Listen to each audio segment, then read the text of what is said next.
मांडव डाळ्याचं जेवण म्हणजे एक दुहेरी मेजवानी असते.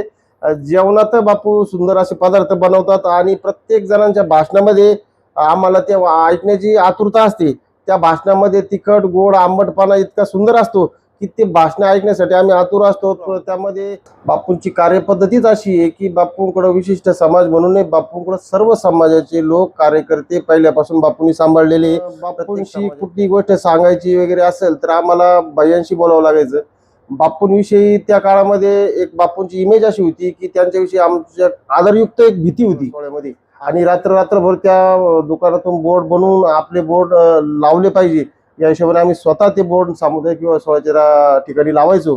आम्हाला गेली 25 वर्ष हे सामुदायिक विवाह सोहळ्याचं व्रत आदरणीय कैलास बापू कोते यांनी नामदार विखे पाटील यांच्या मार्गदर्शनाखाली हे व्रत करण्याचा प्रयत्न त्यांचा सातत्याने असतो. आणि या व्रतामध्ये प्रत्येक शिर्डीकर हा हिरिरीने सहभाग घेतो. हा एक शिर्डीकरांसाठी उत्सवच म्हणावा लागेल.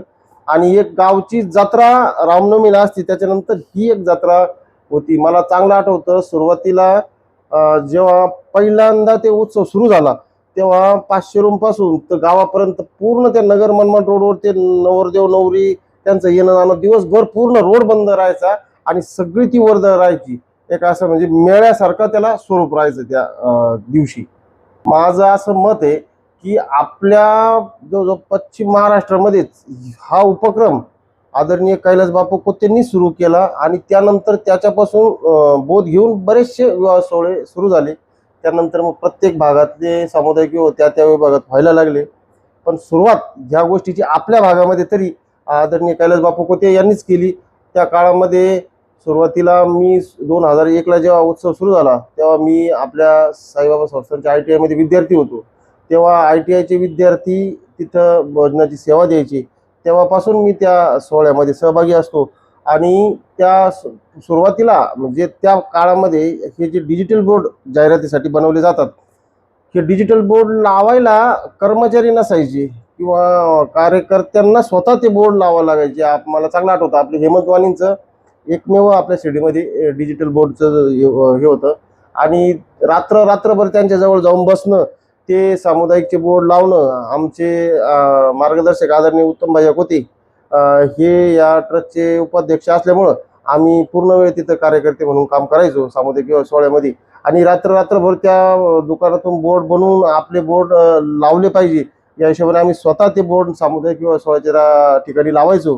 हा आम्हाला त्या सोहळ्यामध्ये चांगला अनुभव आहे. सुरुवातीला आम्ही हे काम करत असताना कार्यकर्ते होतो, पण बापूंशी कुठली गोष्ट सांगायची वगैरे असेल तर आम्हाला बायांशी बोलावं लागायचं.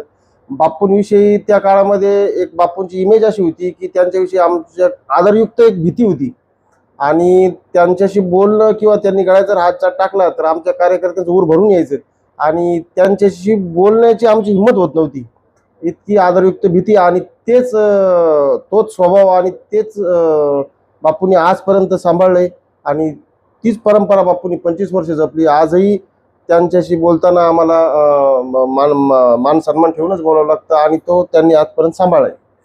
आणि ह्या सगळ्या गोष्टीमुळं गावात कुठलीही गोष्ट करण्याची ठरली तर गावच्या प्रमुख म्हणून आजही बापूंचं नाव घेतलं जातं.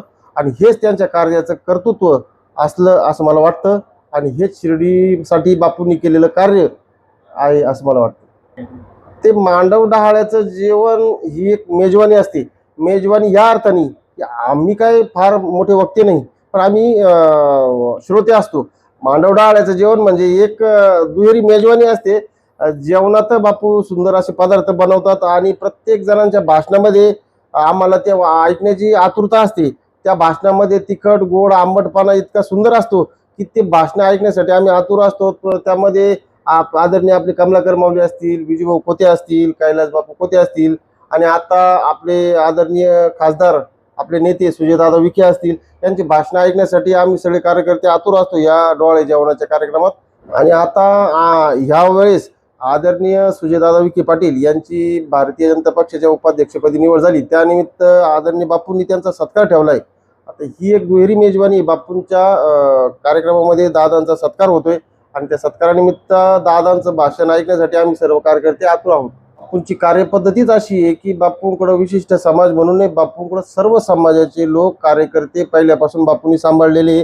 प्रत्येक समाजाच्या लोकांना त्यांनी प्रत्येक व्यवसायात असेल, नोकरीसाठी असेल, कोणाची जात पंथ न पाहता मदत केली, सहकार्य केली. म्हणून बापू आज ह्या उंचीपर्यंत गावात पोहोचले की 25 वर्ष झाले. त्यांच्याशिवाय गावात कुठलीही गोष्ट करायची असली तर बापूंशिवाय कुठलीही गोष्ट होत नाही. बापूंना विचारात घेतल्याशिवाय शिर्डीमध्ये कुठलंही काम होत नाही. हेच बापूंचं कर्तृत्व आहे. त्याचं कारण असं की बापूंनी प्रत्येक जाती धर्माच्या लोकांना बरोबर घेऊन, विश्वासात घेऊन हे गाव चालवलंय. त्यामुळं बापूंनी ही विश्वासार्हता कमवली असं मला वाटतं. आणि त्याचंच सर्व जाती पंथाला धरूनच असलेलं हे प्रतिबिंब सामुदायिक विवाह सोहळ्यामध्ये आपल्याला दिसतं.